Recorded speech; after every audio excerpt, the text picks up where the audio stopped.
समाजातल्या कित्येक वर्गाला तर मुळशी पॅटर्न झेपलाच नव्हता. सगळंच वास्तव मांडणं हे माझं कर्तव्य म्हणून मी 2 वर्षाला एकच पिक्चर करतो. पैसे सडून गेले. अरे कसले मड्याचे मालक. झोपा उडतील लोकांच्या झोपा. मला जे अवॉर्ड मिळतात ती घ्यायला पण जात नाही. माझा शब्द आहे देऊळबंद 2. म्हणजे जर मुळशी पॅटर्न झेपला नसेल लोकांना तर मुळशी पॅटर्न 2 कसा झेपणार आहे हेच मला कळत नाही. त्याच्यात तर भयान वास्तव. म्हणजे तो पिक्चर आल्यानंतर जे लोक ना ते एक दिवस टेरेस मध्ये गॅलरीमध्ये शेती करावी लागेल लोकांना. तुम्हाला माहिती आहे सिनेमामध्ये पण असेल. मी आपलं खूप करत असतो. आपला सिनेमा आपला पॅटर्न येतो आपण क्रिएट केलेला आहे. मुळशी पॅटर्न मधून मी माझ्या शेतकऱ्यांचं दुःख मांडलं ज्यांच्या जमिनी काही वर्षांपूर्वी विकल्या गेल्या. किती लोकांच्या गेल्या आपल्या जमिनी कारण अक्कलच नव्हत्या. कुणी अक्कल द्यायचा प्रयत्न केला नाही आणि जमिनी गेल्या. आज जी त्यांची जनरेशन आहे त्या जनरेशनला वाटतं अरे माझ्याकडं मी आत्ता जिथं राहतोय तिथं 1 एकराचा पट्टा असता तर मी पुढच्या 7 पिढ्यांना पोसेल एवढं उभं केलं असतं. पण गेलं. तर ते दुःख मी मुळशी पॅटर्न मधून मांडण्याचा प्रयत्न केला. आपले देव आपले देश आपला धर्म आपल्या पूजेच्या पद्धती या सगळं मी देऊळबंद मधून मांडण्याचा प्रयत्न केला. कारण आपल्या या विज्ञानाला अध्यात्माचा बेस आहे. या देशामध्ये विज्ञान आणि अध्यात्म हातात हात घालून फिरतं. ज्यावेळी सगळं जग हे 0-1-0-1 बायनरीमध्ये अडकलं होतं त्यावेळी आपण इन्फिनिटी टू इन्फिनिटी म्हणजे अनंताकडून अनंताकडे हा प्रवास मांडत होतो. तर ही विजन आपल्या परंपरेची चित्रपटात येणं गरजेचं होतं. सरसेनापती हंबीरराव मधून मी छत्रपती शिवाजी महाराज आणि धर्मवीर छत्रपती संभाजी महाराज यांचा कडवा इतिहास मांडण्याचा प्रयत्न केला कारण ते आमचं कर्तव्य आहे. धर्मवीर चित्रपटातून मी एका अशा राजकारण्याची बायोपिक मांडली जो राजकारणी ज्याच्या खिशात 4 आणे नसायचे पण तो लाखोंच्या मनावर राज्य करायचा. त्याचा दुसरा भाग पण येतोय 27 सप्टेंबरला धर्मवीर मुक्काम पोस्ट ठाणे भाग 2. सगळ्यांनी तो पहा नक्की पहा.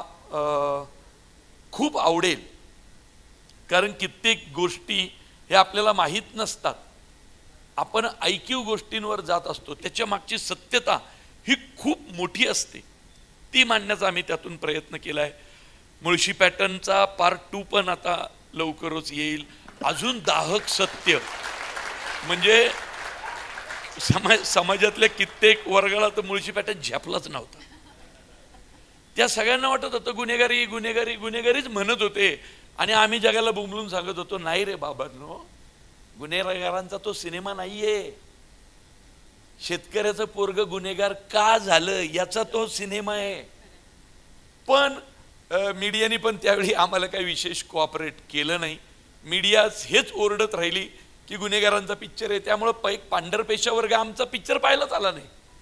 खरं तर त्या वर्गाला मला आमचं दुःख सांगायचं होतं की आमच्या बापदाद्यांनी का विकल्या जमिनी. बरं ज्यांना विकल्या त्यांनी आम्हाला कॅशनी पैसे दिले बँकेत का नाही टाकले. म्हणजे पेटाऱ्यांमध्ये जे पैसे ठेवले होते त्यातल्या खालच्या नोटांना वाळवी लागली. सडून गेले पैसे सडून गेले. बरं मी डोळ्यांनी पाहिलेले आहेत कित्येक लोक पाहिली आपण. पण ना त्या वेदना आम्हाला मांडायच्या होत्या. पण तेही लोकांपर्यंत पण ज्या वर्गासाठी केला होता तो नाही मीडियाच्याला बळी पडला. त्यांनी जाऊन पाहिला पिक्चर. त्यांनी जाऊन पाहिला.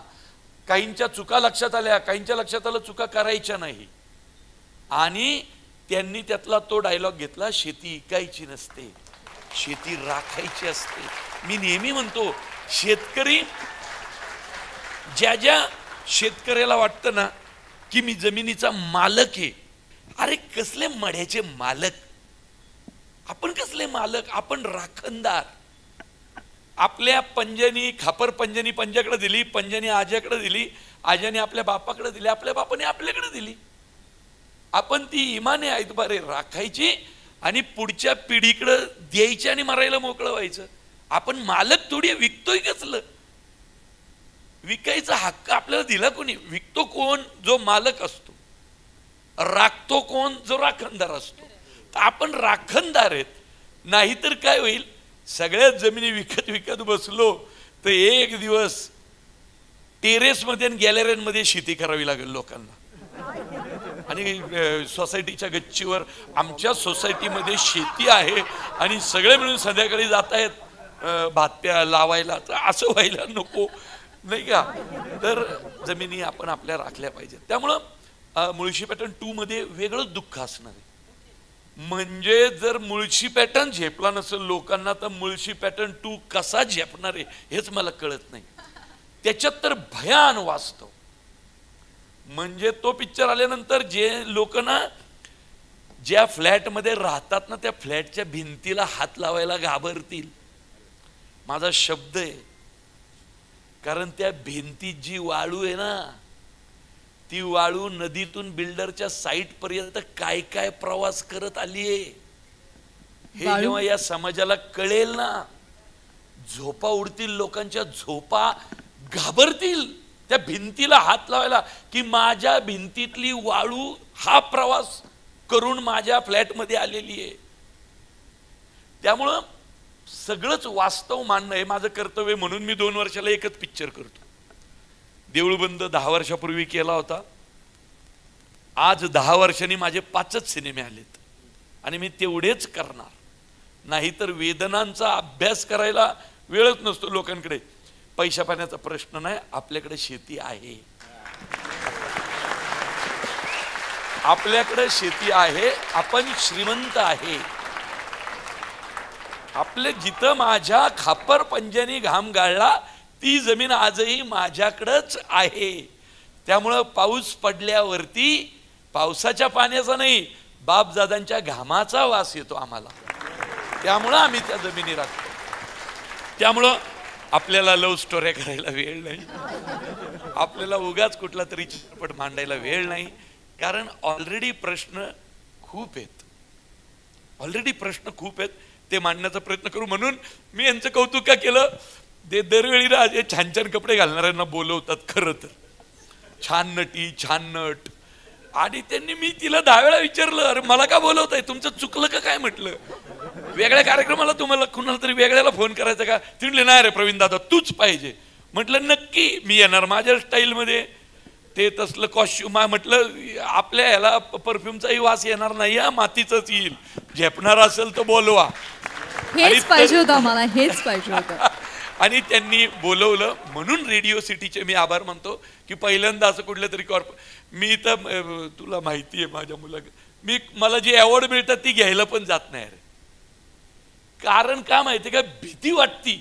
त्यांचा पहिला मेसेज येतो काय काय ते ब्लॅक ब्लेझर, ब्लॅक पॅन्ट, बो. कसला बो? म्हटलं बुवाचा पोरगा आहे, बो घालून कुठे येऊ तुमच्याकडं? तर ना मी त्यामुळे जातच नाही भीतीने. माझं अवॉर्ड पण नंतर येतं बघ, नेहमी नंतर बघ. बरेचसे जे अवॉर्ड विनरचे फोटो असे ते तिथल्या बॅकड्रॉपवर असतात. माझा फोटो मी घरी काढलेला असतो कारण ते येतं मला पार्सल काही दिवसांनी. त्यामुळे मी अवॉर्ड सेरेमनीलाही खूप 1-2दाच गेलो असेल. कारण मला भीती वाटते त्या सगळ्या जगाची. आणि मी अजून एक माझ्या पिक्चरचं मी प्रीमियर पण करत नाही. कारण मला वाटतं तेवढाच एक शो जास्त पैसे जातील माझ्या निर्मात्याला. त्यामुळे मी प्रीमियर पण करत नाही. त्यामुळे थँक्स, तुम्ही इथं मला बोलवलं. नक्की पहा 27 सप्टेंबरला धर्मवीर मुक्काम पोस्ट ठाणे भाग 2 येतोय.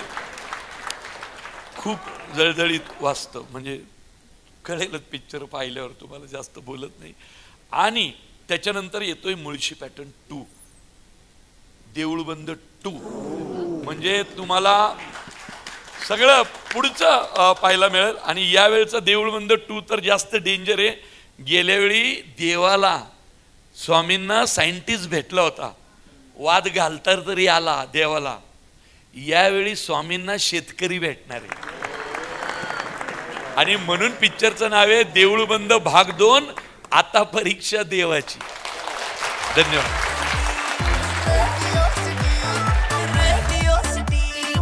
रेडियो सिटी रग रग में दौड़े सिटी.